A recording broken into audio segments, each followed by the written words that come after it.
welcome to episode 71 of PauseCast. It is February 1st, 2018. I am Jessica Alouette, and I use she, her pronouns. And I'm Mark Hanna, I use he, him. Welcome. Hey, Mark. Hey.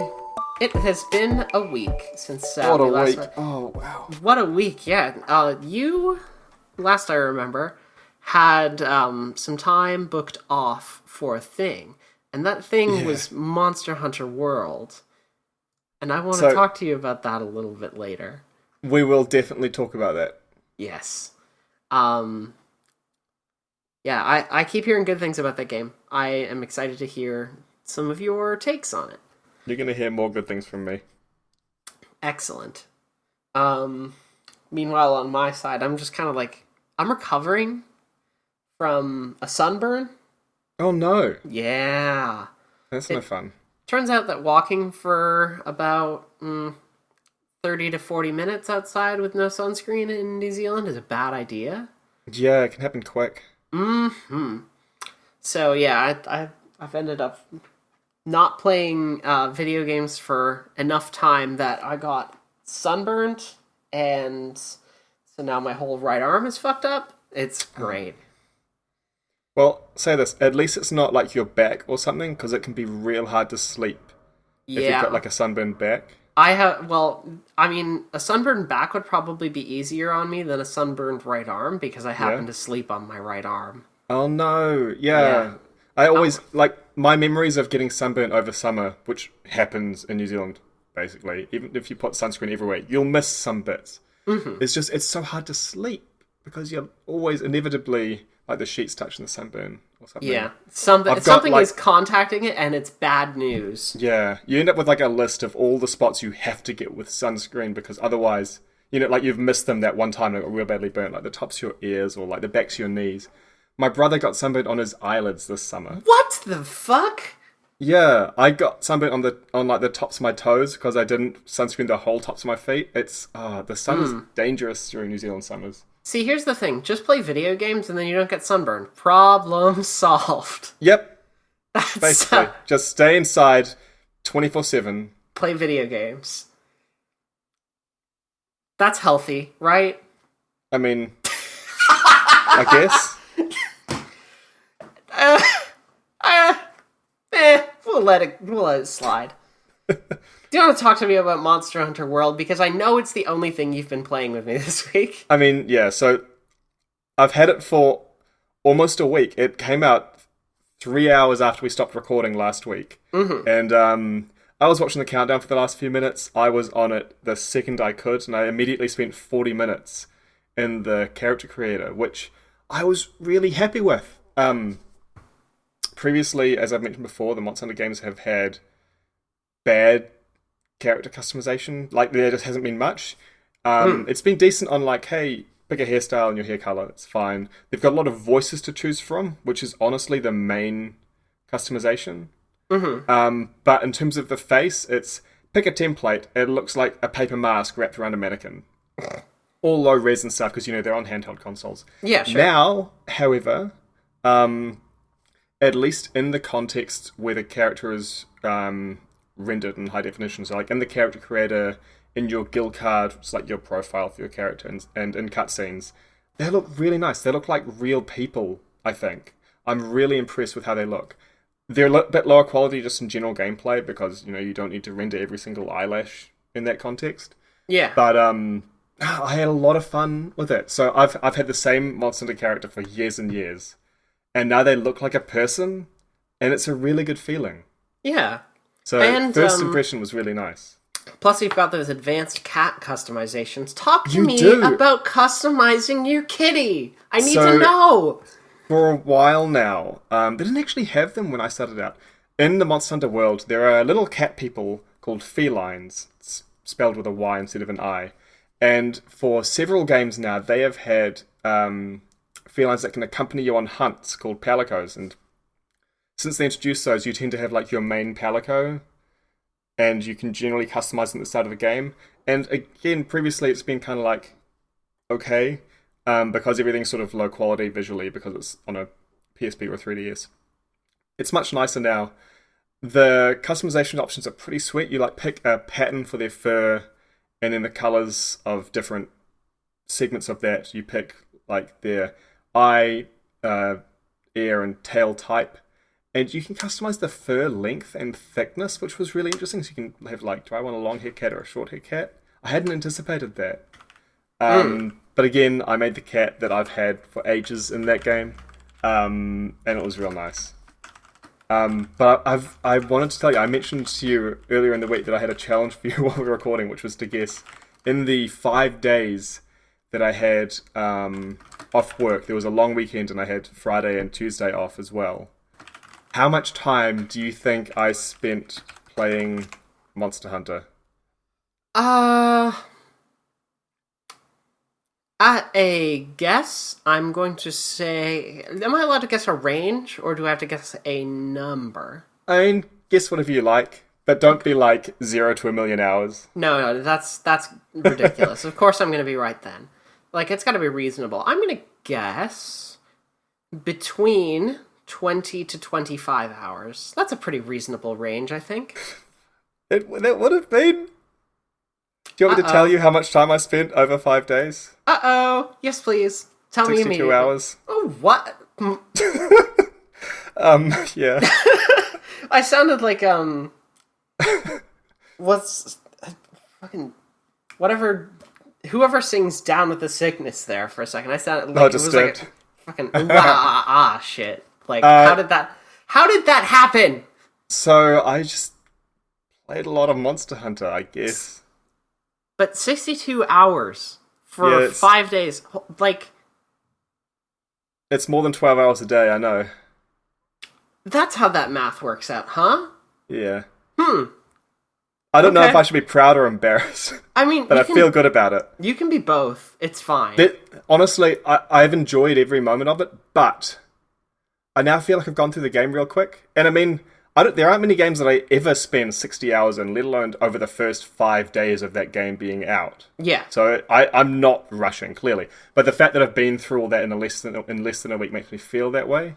Yeah. So I've since been happy that like my cousin has also got it, but he hasn't been able to play it until Tuesday. So I've been helping him with the low-level stuff, going back to low-level equipment myself, which has been nice to be like, I'm just going to sort of stop and plateau for a while. But also, I don't want my flatmate to leave me behind because he's also played nearly as much, and I don't want to like have to avoid looking at the TV because he's further than me, and I always want to see the content myself first in the game. That's why you know how spoiler-averse I am, ridiculously.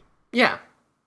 But yeah, I spent a lot of time playing it. It turns out Monster Hunter, as I've mentioned before, is the game that I just don't get sick of.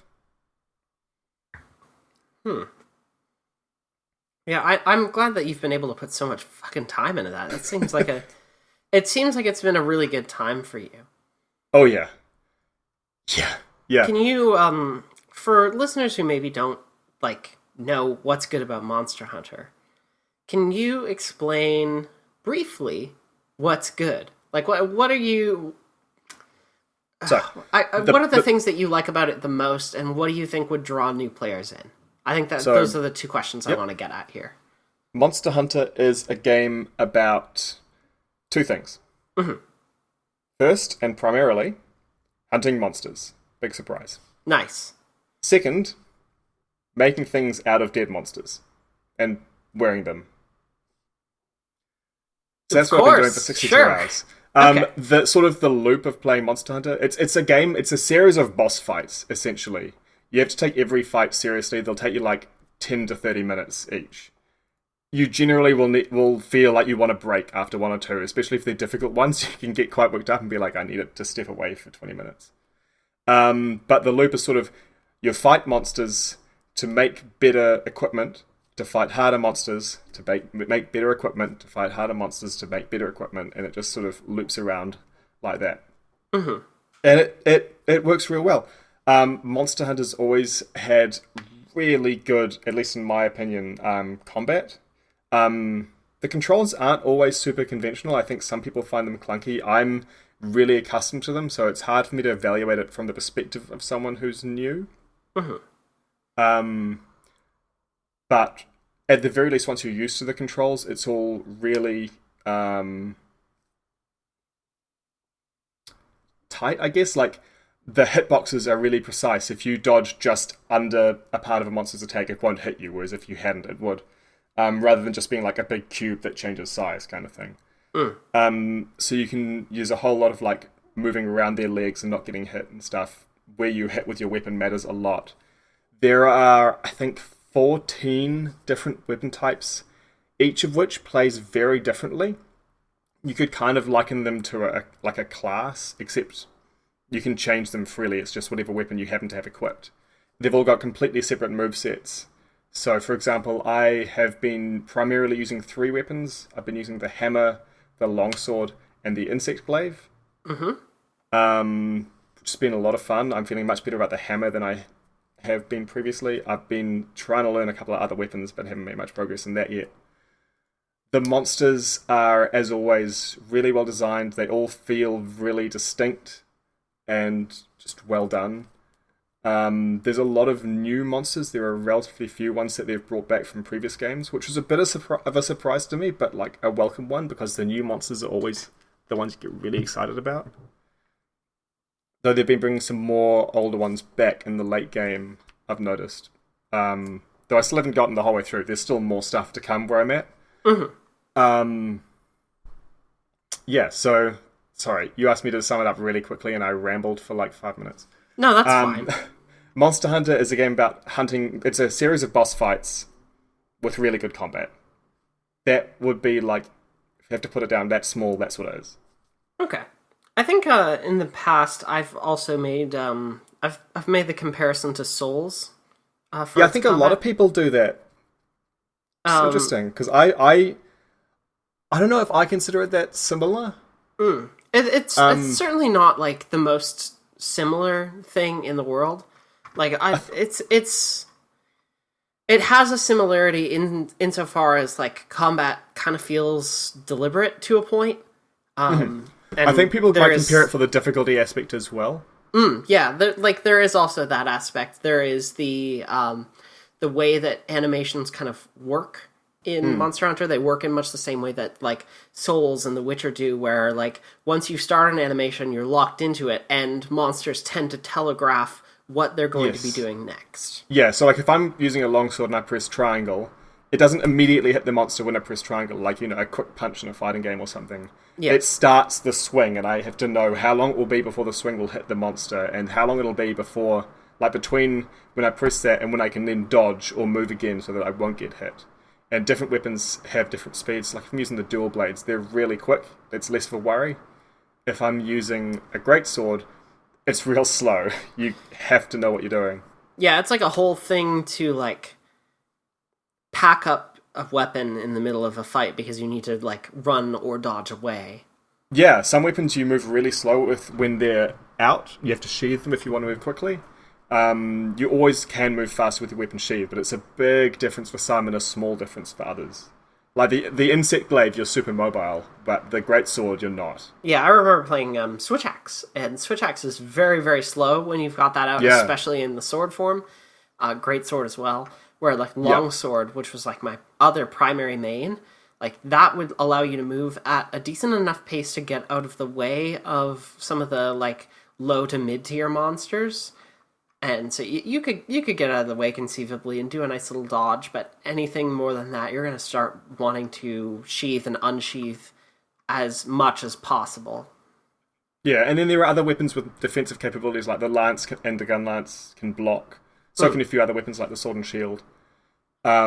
So your fighting style changes a lot depending on what weapon you've got. And you might, if you like several weapons, you might be like, oh, I'm going to fight this monster, so I want to pick that weapon. Like if I'm fighting a Baroth, I might pick a hammer because it's really satisfying to hit it in the head. Or I might look at a monster and say, hey, it's weak to stun, so I'll use a hammer because of that. Or it's weak to thunder, and I've got a really good thunder insect glaive, so I'll use that.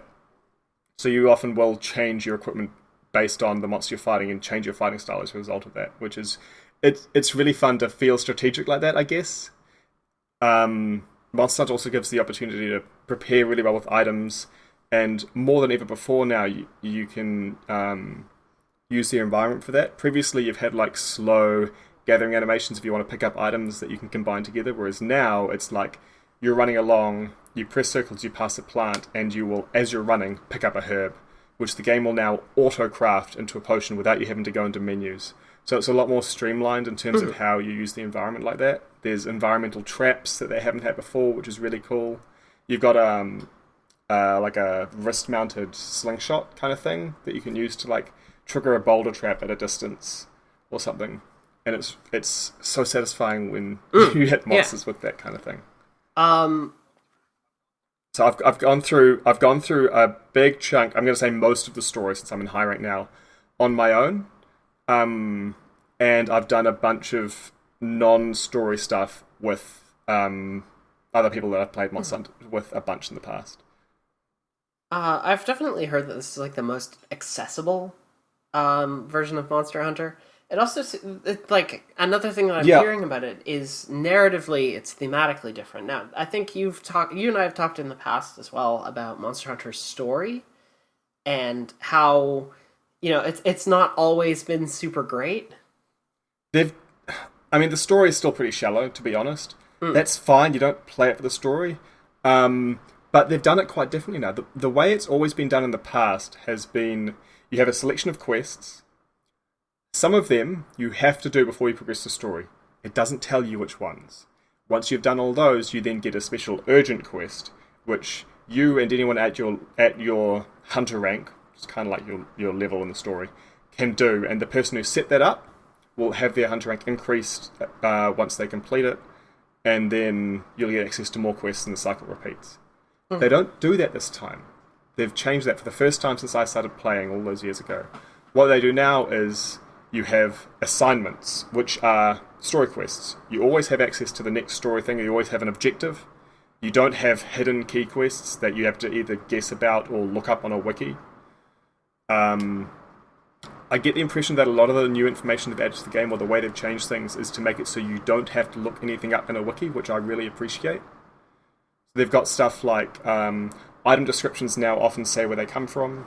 The monster information you can access through the menu will tell you their weaknesses and where their weak points are, as well as the materials you can get from them and how you get them. You get access to that information as the game goes on. Like, the more tracks you find, the more monsters you fight, the more information you have access to. So they've streamlined that really well as well. Whereas previously, like, if you were thinking, how do I get, like, Rathalos marrow? You would have to look it up on a wiki and say, I have to break its back to get the Rathalos marrow. Right. Whereas now, once you've hunted enough or you've tracked them enough to get that research up, you can just check it in game, which is a much nicer way of doing things. A lot of things are more streamlined. Some things have changed in a way that might feel better to newer players, but confused me for a while. Like, previously, you've been able to manage your equipment in like the order it's stored in your box much more easily, whereas now it took me ages to find where you do that. It's in the sell equipment menu, strangely, is the only place you can reorder it. But also the way you equip stuff means the order doesn't matter as much anyway, so that confused me for a while, just because I played Monster Hunter a bunch before, so I had some expectations around how that would work. But in general, it's been really nice. One big change is you can now join quests after they've been started, which you couldn't do before.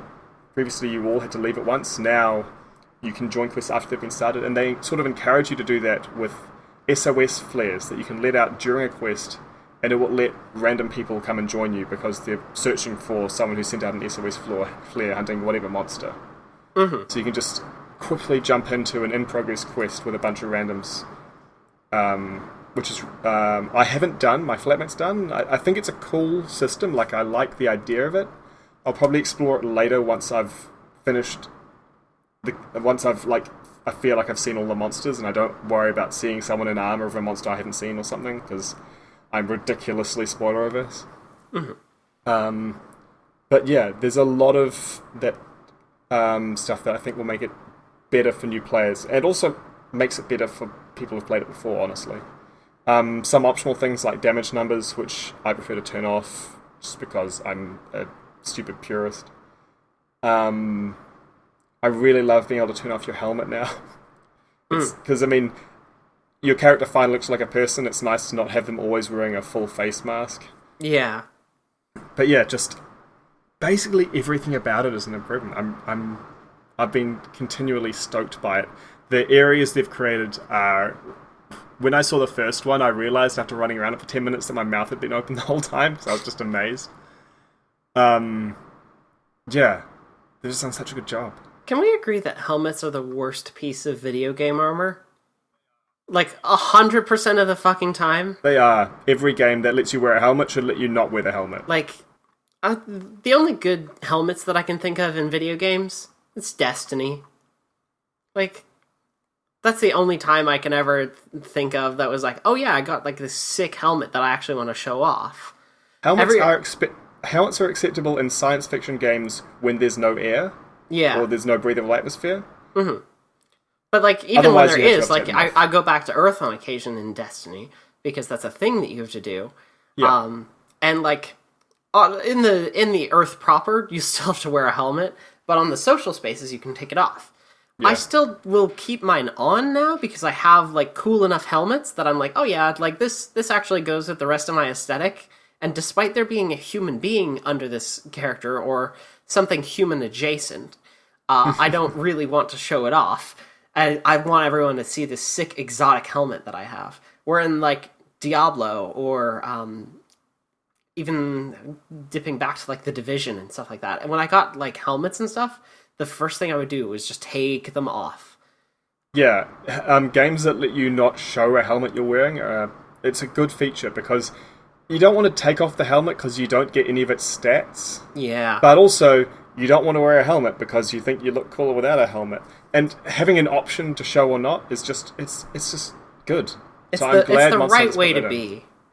I've seen a couple of people mention that there are some aesthetic options where you can look like you're wearing something you're not wearing. I haven't seen that yet. I don't know if it's further on than I am, or if it's only referring to the DLC outfits you access through event quests, because currently the only one available there is to make your Palico look like a Watcher from Horizon Zero Dawn. Mm-hmm. Which is really well done. It's a great cross between a Watcher and a Palico. Like, it's got the little ears, the light on its face is a paw print. It's really nice. But yeah, it's so nice to not have to wear a helmet. It's like a big deal to me. There have previously been, like, some helmets that still show your face, and they're like something that'll sit on your head or something instead, but they're few and far between. It's a really nice reminder now that, like, the different characters are distinct people. Even if they're wearing the same armor, they look different now. So, it's cool.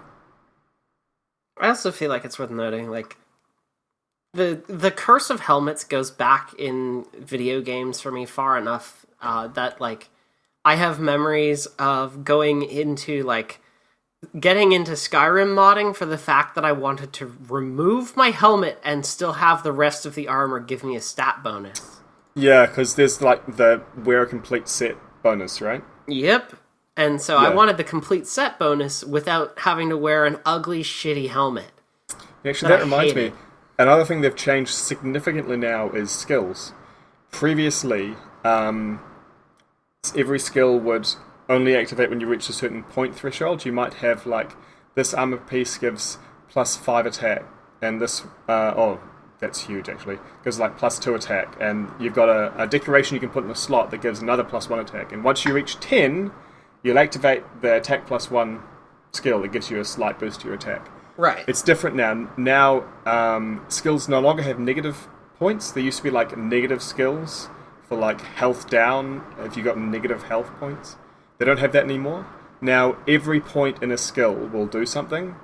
So, like, if you've got 1 attack point, you'll get plus a certain amount of attack, and if you've got 2, you'll get more. And there are still thresholds that will do more, but there's never a point where you're, like, almost at a threshold, so nothing happens. And not every armor... so now, like, individual armor pieces can be mix and match for their skills a lot more. Some late game armors do have, like, set bonuses, where if you're wearing 2, 3, or 4 pieces of this set, you'll also get an extra skill. Oh, sorry, I thought you were going to say something. Oh, no.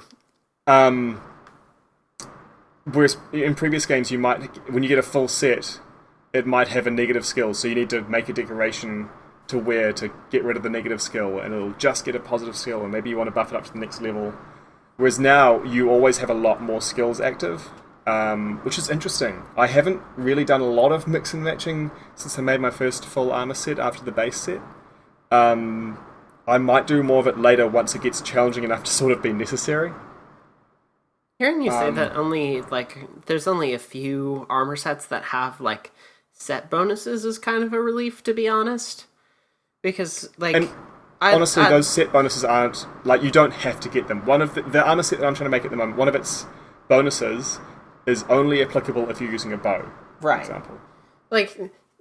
Diablo and Torchlight, both games I've played through recently, I think I expected more of those armor sets to have set bonuses, and was kind of relieved when they didn't, because I didn't feel the pressure to, I have to wear this specific set because it gives me these buffs. I could kind of just keep swapping out for new things that I liked. And in Diablo, again, that transmogrification feature, which I think you've talked about before on the show. Oh, it was a godsend. You can also use vanishing dye to make it look like you're not wearing a helmet or shoulder pads or whatever you like. Yeah, exactly. Which, I was playing a Crusader. They actually, turns out they have some pretty sweet armor, so I kind of just left it. Yeah. You will notice once you've hit level 17 Diablo, set items become more important, and you might want to try to aim for a set to get really strong. Well, at the very least, I could, quite a bit. I can still fashion Diablo after that, and get that set bonus, but still keep my aesthetics in check. Yeah, absolutely. That's what's important to me. That's the good shit, right there. Another thing about Monster Hunter that's quite nice is it's not a matter of everyone's going to end up with the strongest armor, because you can upgrade your armor. You don't need to go for the one with the highest defense. You care about the skills, and if you want more defense, you upgrade your armor. There are armor spheres of various types that you use along with the money in the game to upgrade, to give your armor more defense up to a certain level, and that level you can increase it to is raised as you progress in the story. At certain points, it'll be you can now upgrade your armor further, just to stop you from getting way too high early on, and also to stop making armors too useless later on. There is a point where you get from low rank to high rank where you're kind of just going to ditch all your low rank armor and start making high rank armor, but then you can make the high rank armor for the same monster that's going to look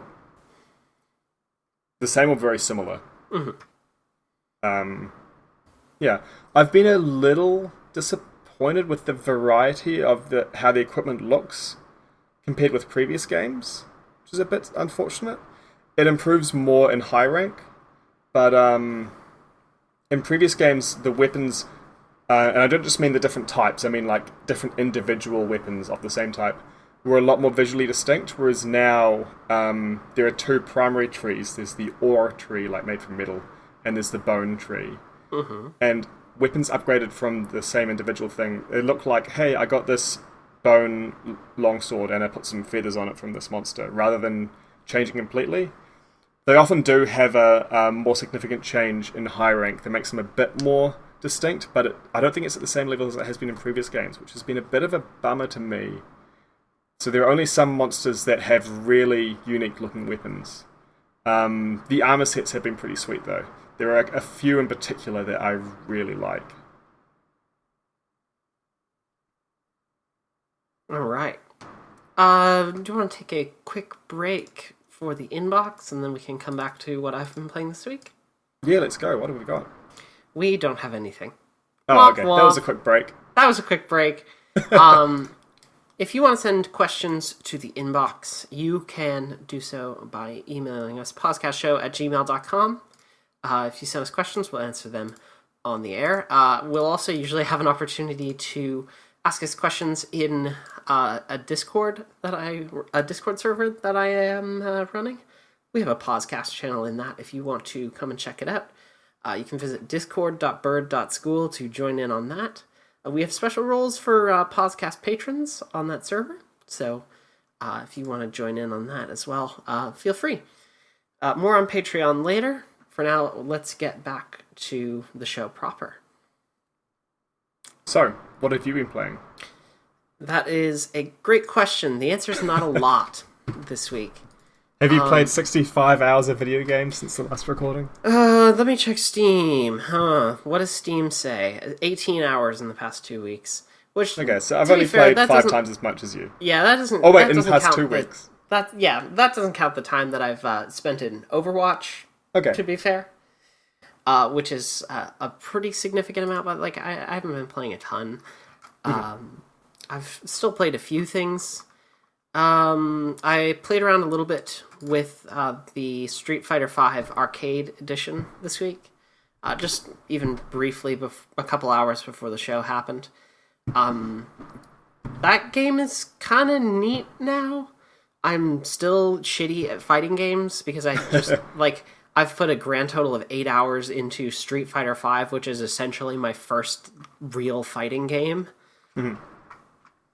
And I should say real in quotes because like I've put hundreds and hundreds of hours into Super Smash Bros. As a series. That's a fighting game. It's a fighting game, but it's not a fighting game in the same kind of like category, I guess, as something like your Street Fighters, your Mortal Kombats, Tekken, Soul Calibur, like your 1v1 kind of straight fighting games with like button intensive combos and stuff like that to learn. Right. It's more movement and platform kind of arena based, right? Is yeah, it Smash exactly. It's platforming. It is like some very light fighting game mechanics and movesets. It's a much more accessible fighting game than most fighting games. In total fairness, like every character has the same sort of basic moveset. There's no like specific like tilt the stick down and then tilt the stick from down to right and then press punch and you'll do a Hadoken kind of things. It's just like press right and B and you will do this, like you'll always do a move. Press left and A and you'll always do a move. Mm-hmm. It's always the same sort of button combos to learn. So like every character in Smash is theoretically easy to pick up and play once you know the basics of the game. Where in like Street Fighter, you're looking at completely different movesets for each character. So it's like it's a much more intense fighting game. Arcade Edition added a bunch of like new animations and stuff, which look great. It feels very like.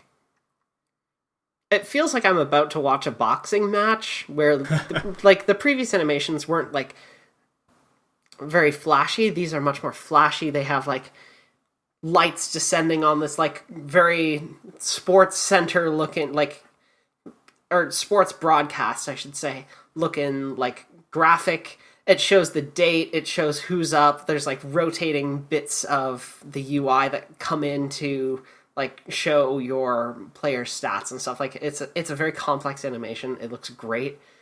There's a bunch of stuff in the arcade mode that I haven't tried out yet. But it seems like a neat mode. Let's see what else is on Overwatch. Overwatch is good. I've been watching Overwatch League again. Kind of as I've played that and kind of as a background thing as well. That's an esport. Yeah. Okay. That's that.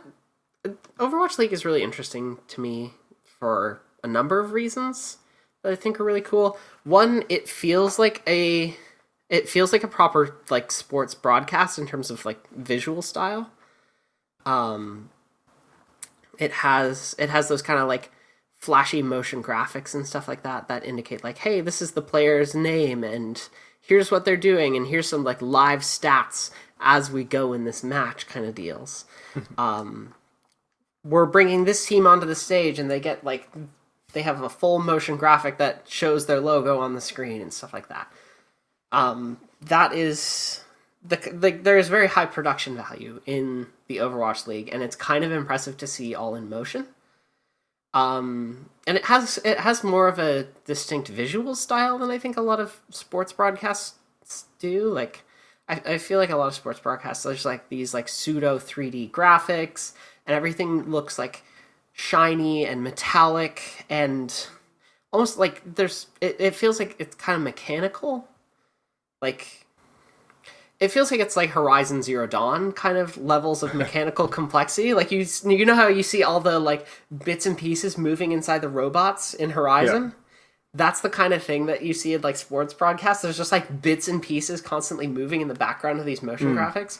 Where like Overwatch League has set its design palette to be like much more flat, much more simple, and like very clean. It makes its graphics stand out. It makes the animations look very smooth and great. Like, I really, really appreciate the production value that has gone into that series. And it's really impressive to watch. I don't have a ton that's new to say about Overwatch itself. I haven't had a chance to play with these new Mercy nerfs that have just come out. Oh, they changed how one of the characters works? Yeah, they changed how one of the healers works pretty significantly.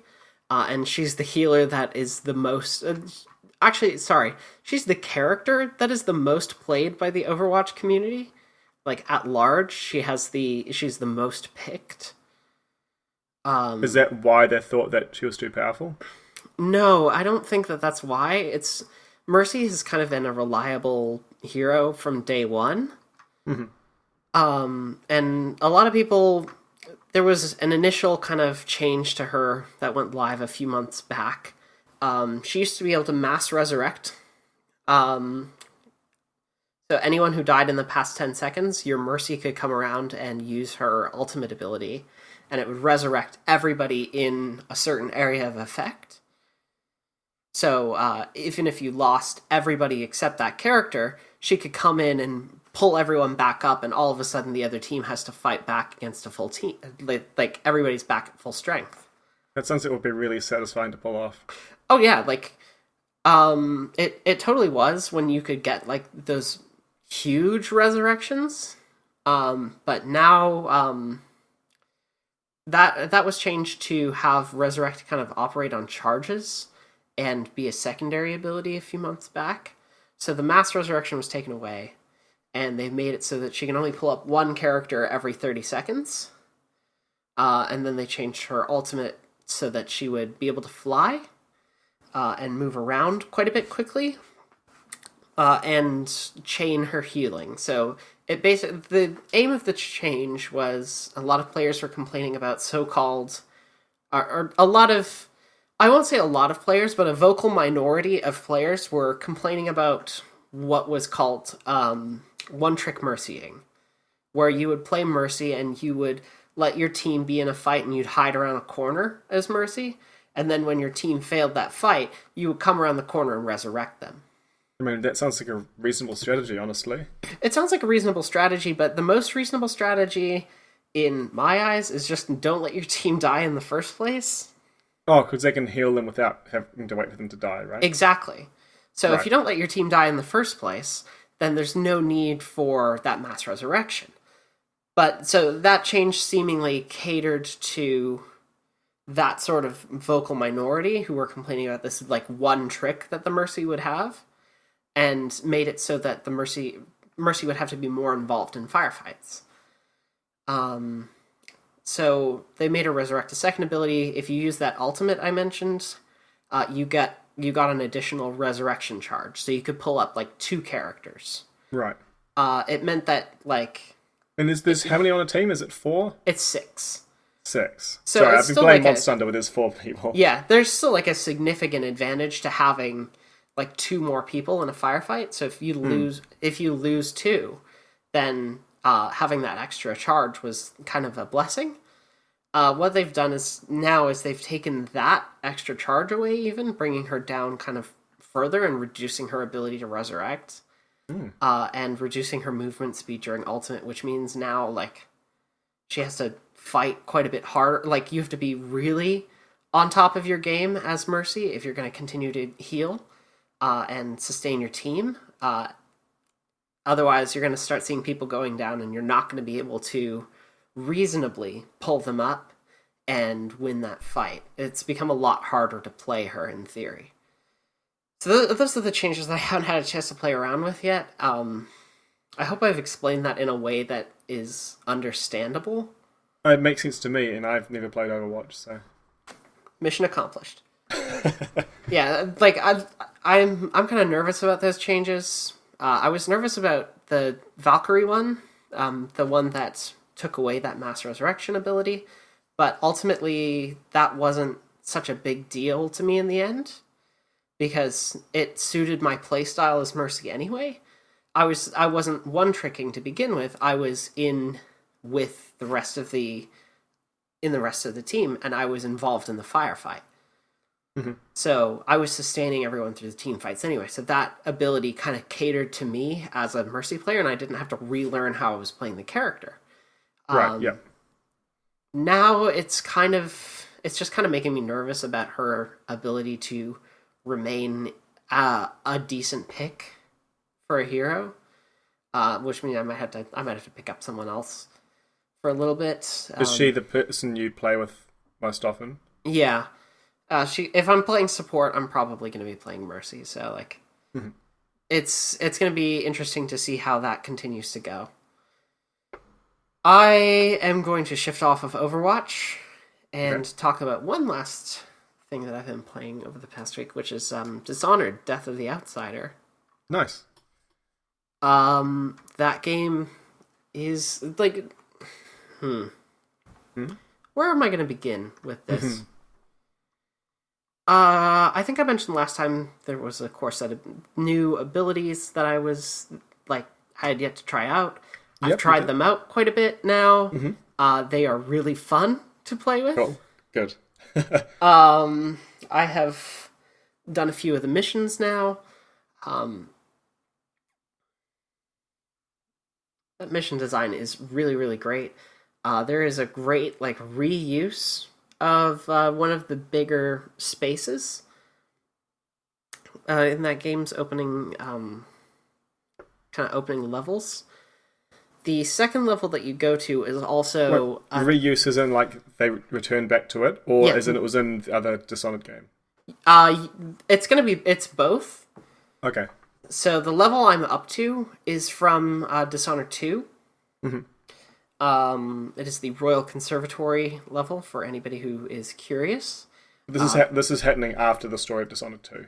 Yes, this happens after the story of Dishonored 2.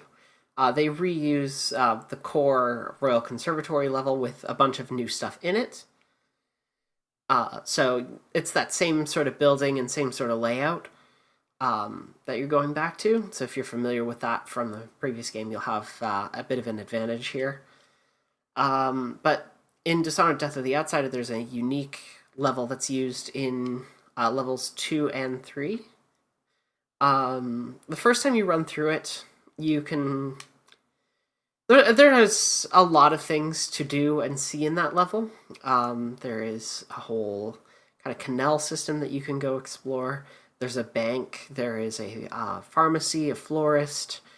There's all these different components of this town that you can kind of go around and see and explore. Mm-hmm. And it's really cool. Dishonored has amazing environmental design, as always, and Death of the Outsider is no exception to this.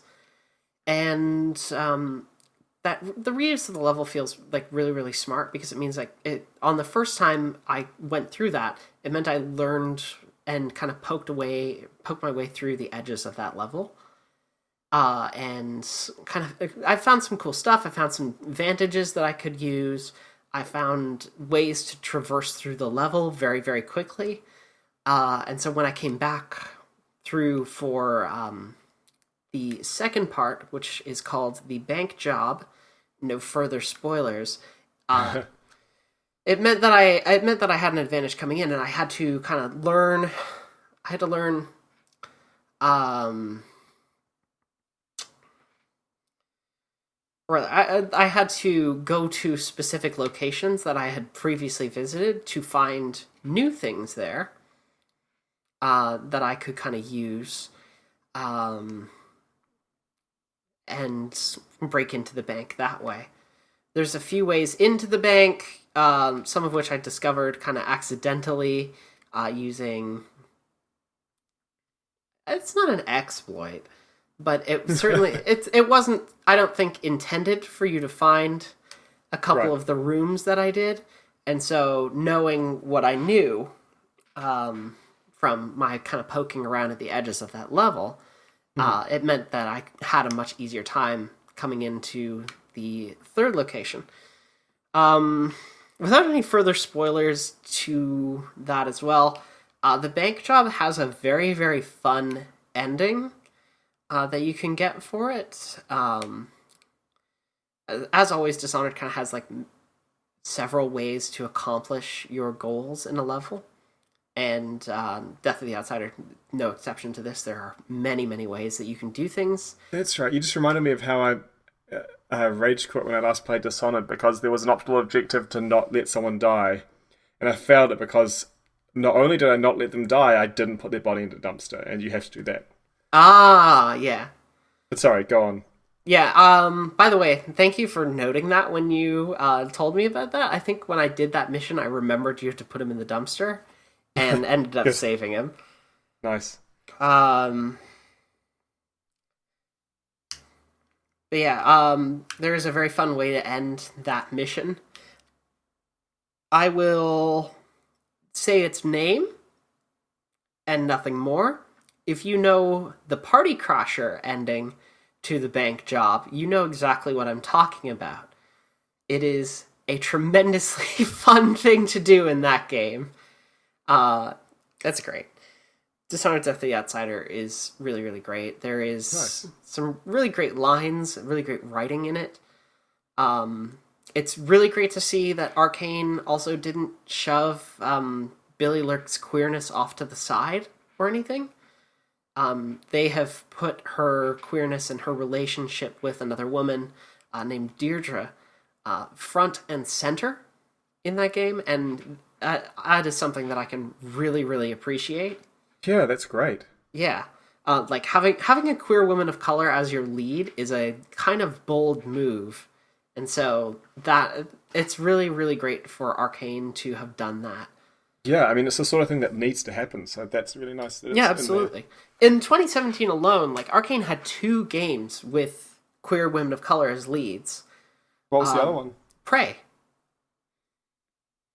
I haven't played enough Prey to... But yeah. Yeah, in Prey, you can choose if you want to play as a man or a woman. Mm-hmm. And if you choose the woman, some characters will react to you differently. And you will react to them differently in turn. There are interactions with other characters in Prey if you play as the woman, which suggests that she is bisexual, which hint at, like... And which, like, are talking about, like... her interest in women romantically and sexually, which is super cool. It is cool that queer women of color are front and center in Arcane's games, and I hope we see more games do that. Definitely, I think it's more significant when it's like you are this character rather than like pick your character or even pick your gender customization. It's still good to have there, but I think it's better when it's not, hey, if you don't choose to play as a guy, which is probably going to be the default. You know? That's real nice. Yeah, like, Billy Lurk is the only character that you can play as in Death of the Outsider. And so, like, her presence as a queer woman of color is very significant. Yeah. That game's good. I highly recommend Death of the Outsider. Remind me, is it standalone? It is a standalone expansion upon Dishonored 2. But so you don't need to own Dishonored 2 to get it? You do not need to own Dishonored 2. However, they are sold in a, like, deluxe edition together. You can get both Dishonored 2 and Death of the Outsider for what was the price of just Dishonored 2 not too long ago. Cool. I found one very funny line in the travel log as well when I was playing through last night. Because you know how the Outsider kind of talks, right? Yeah. Billy Lurk writes in her notes, does the Outsider always talk like that? Cryptic little shit. No wonder Dowd hates him. Which, like, cryptic little shit is an extremely good name to call someone if you're going to call them a name. It's nice for that to be acknowledged. Okay. Like, like there is a certain catharsis in that too, as well. Like you're right. Like it's like when playing Borderlands and the characters talk like actual people. They're not like it doesn't sound like someone wrote the dialogue. They're actually calling people assholes like casually and stuff, like people do. Yeah, like it's a thing that people do, and like, yeah, it's very satisfying to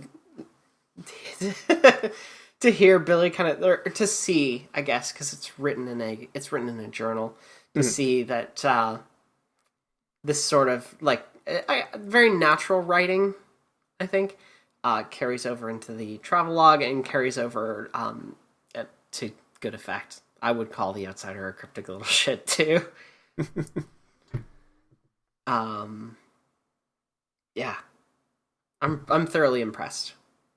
Nice. Yeah. You got anything else you want to talk about this week? I mean, basically the only thing I've done at all since last show is play Monster Hunter. Honestly, completely I went to work understandable. A couple of times. If there are any listeners who've got Monster Hunter for PS4 and want to play, I'd be up for it. You can DM me on Twitter. My DM's are open at Honest Universe. And yeah, if there are listeners who want to play, that'd be cool. Yeah, I think you posted a tweet on our Twitter. I did. Oh, you know what's been so great? The PS4's share stuff. Oh, I've always wanted to be able to like show people, this is the cool Monster Hunter thing I did. And now that it's got that video record automatically thing, I can just, at the end of a quest, say, save the video clip and go and trim it down to find the cool thing that I did. I put a tweet out that was a real satisfying little 30-second clip of when I cut the tail off an Anjanath with a longsword. Yeah, I've got a couple of others that I've saved so that are just real nice. Oh, it's so fun. I've got another one that I'd love to share, but I don't want to. I don't want people to see it without a spoiler warning. It's hard to do that on Twitter, because it's one of the later areas and one of the later monsters. Okay, is it it's not the title monster, is it? No. People know about the title monster. I wouldn't worry about putting that in there. It shows up in the story. It's interesting, actually. It was one of the monsters you could fight in the last beta, but I have not. I've only where I'm up to in the story is when I first have the opportunity to hunt it, and that's 60+ hours in. You can certainly get to it faster. I have not been rushing, but it's interesting that although you do see it earlier than that, you don't have the opportunity to actually go and kill it until quite far into the game. I hadn't realized it wasn't going to happen until high rank. So I might fight that tonight. But it was in the beta, which it was in the beta as a low played? rank. It was in the final beta, which yeah, that was the one I played. Yeah, the Nergigante. It was the 4th monster. I don't know if that's the title monster. Tried to fight it. It's the title monster, yeah. So though it shows up in the story, is it one of the Nergigante variants? No, it's okay. They changed it to be low rank for the beta, so like it dealt less damage, had less health, etc. Probably had the same moveset. Because, they had, like, fake equipment and stuff in the beta. They would have changed the balance a bit so that, you could beat it in 15 minutes if you were really good. But yeah, so I might end up fighting that tonight. I probably won't be fighting it in the Wildspire Waste, which is the area that you fought it in the beta. I think I've now unlocked all the areas, because there is a certain UI element which had that many slots that are now all filled up. So I think that's it. And yeah, the last one you don't actually unlock until after the low rank story finishes, which is, 30, 40 hours worth, probably. Gotcha. So, like, if you play this game, new content will keep coming at you for a long time. There are monsters I haven't seen yet, and I'm over 60 hours into it. #content. Monster Hunter has always been good at having a lot of that. I'm looking forward as well to see how they support it going forward. I think they've said that all DLC will be free. Well, that checks out for, like, the entire previous pattern of Monster Hunter games. They have got some bullshit like, hey, this gesture you can buy for $2, and you can buy... so it's like a Destiny Eververse kind of situation where you can they've got some free stuff in the store. Like, there's a free gesture pack and a couple of hairstyles, and it's like, I don't know why they weren't in the game to start with. They might have more content like that in the future, though. Hopefully, they won't have more paid stuff. Hopefully, it'll be free, because it's nice to be free. I think they're going to be adding new monsters. My brother has said they'll be adding the Devil Joe, which has been a big in the game since Try. It's been in all of them. Big, nasty pickle dinosaur. It's the one that shows up, like, as soon as you're in high rank, it starts showing up in your quests and fucking you up. Oh, good. And you kind of learn to hate it and run away, and then you really want to kill it, and then you finally kill it. It's really satisfying. And I'm not mistaken, it is the giant pickle monster, yeah, right? yeah. Okay. Yeah. Got it. Crushed it. Yeah, that's the one. It does just look like a big, nasty pickle. It's bad. Yeah, like a T-Rex pickle, yeah. Gross. But yeah, so that'll be cool. They've always done event quests, which are like downloadable quests that typically will give you like a special item, like a ticket, that you can then use to make special equipment. That's often how they do like their franchise crossovers. Like that's how you make the Watcher armor for your Palico. So they'll come out at intervals. I think the next lot comes out on the 8th of February, so a week tomorrow. Okay. Or maybe, yeah, I think a week tomorrow, because it's the 8th in the States. Something I learned about Monster Hunter as well, by the way, which I think will make you very happy. Mm-hmm. So Monster Hunter World is officially the the best-selling game in Monster Hunter franchise history. Already? Yep. Awesome. It has sold more than 5 million copies. That's a good number. Yeah, like, that game is doing really well, as it turns out. Monster Hunter's got a bit of a time to shine in the spotlight. I hope this means that they'll not have Japanese-only releases in the future, like they have sometimes previously. That all the future games will have Western releases as well. It's very possible. Because I mean, like, if they can find that there really is that huge market for it in the West, which like there should be. It's such a great game. By the way, everyone who's listening, buy Monster Hunter. Oh my god. Yeah, support it so that they'll keep making them and releasing them in the West instead of just Japan. I don't want to have to like find fan translations anymore. I've done that a couple of times before. It wasn't good because they were only partial translations. So like, there would be an item where I didn't know how to pronounce its name. I couldn't read its description. It just had an icon and a rarity to go by. So I was like, I need this. I don't know where to find it, and I don't know how to Google where to find it. So that was fun. Much better now. Yeah.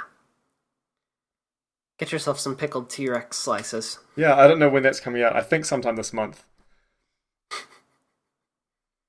No, it's good. All right.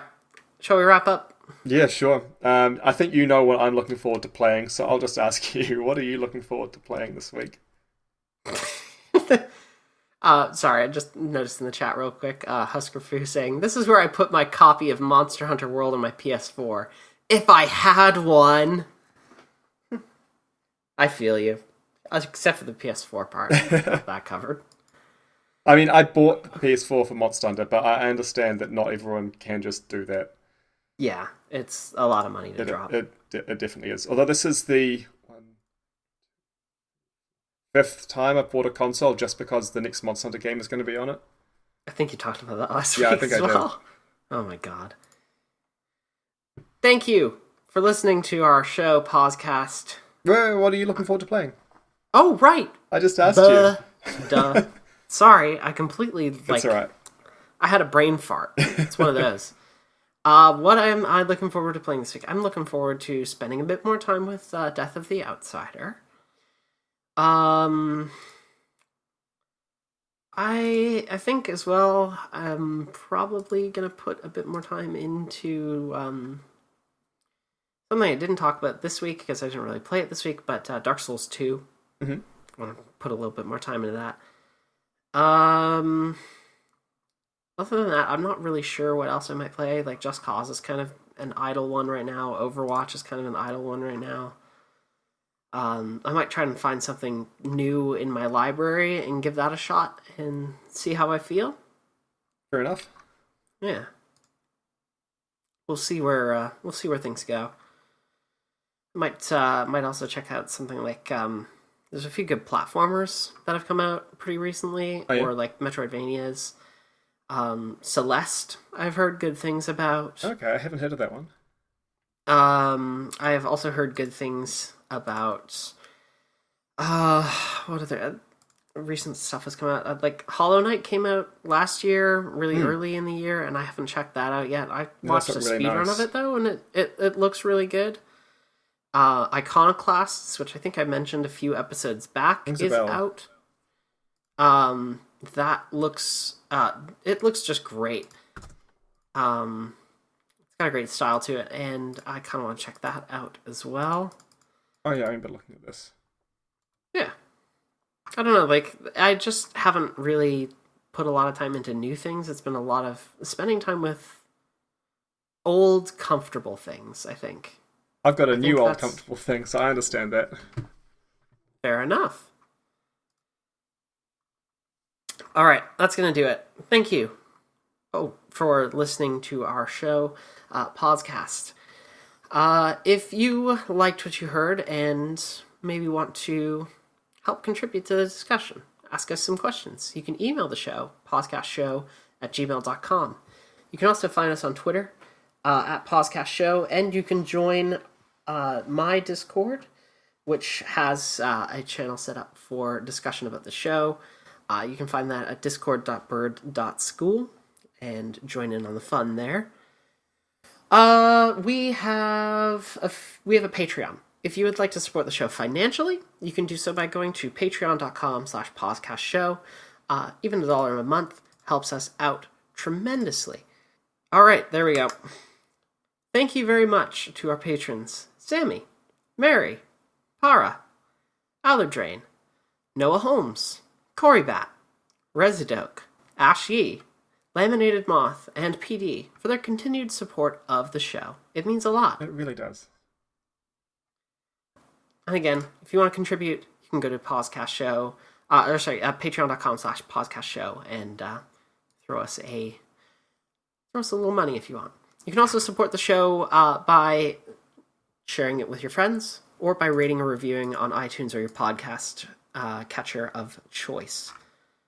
The show's up on YouTube. You can find that at bit.ly/PauseCastYT in case you're looking for another way to listen as well. Holy cow. There's a lot to wrap up, it seems. It seems to just grow in complexity every week. It's bananas. Thank you to Leon for the use of our theme song, Honey Milk Island. You can find Leon's music and download some of it for free at soundcloud.com/LEYAWN. Mark, where can people find you online? I'm on Twitter at HonestUniverse, and I write a blog, but it's not about video games, at honestuniverse.com. What about you? You can find me on Twitter at bird.school. You can find me on Twitch at live.bird.school. Wait. You just said that you're on Twitter at bird.school. Yep. If you go to bird.school, it will take you to my Twitter account. Oh, sorry. Yeah. I thought you just misspoken. I didn't realize you had that redirect set up. Sweet. Yeah, you can go straight to my Twitter at bird.school. You can go straight to my Twitch at live.bird.school. I stream a couple times every week. Probably going to be an after show there in an hour or so. We'll see. I don't know what we would do. What else? What else am I running with? That's it, I think. I think that's going to conclude the show for this week. Again, thank you very much for listening to us. And we will see you next week. Bye.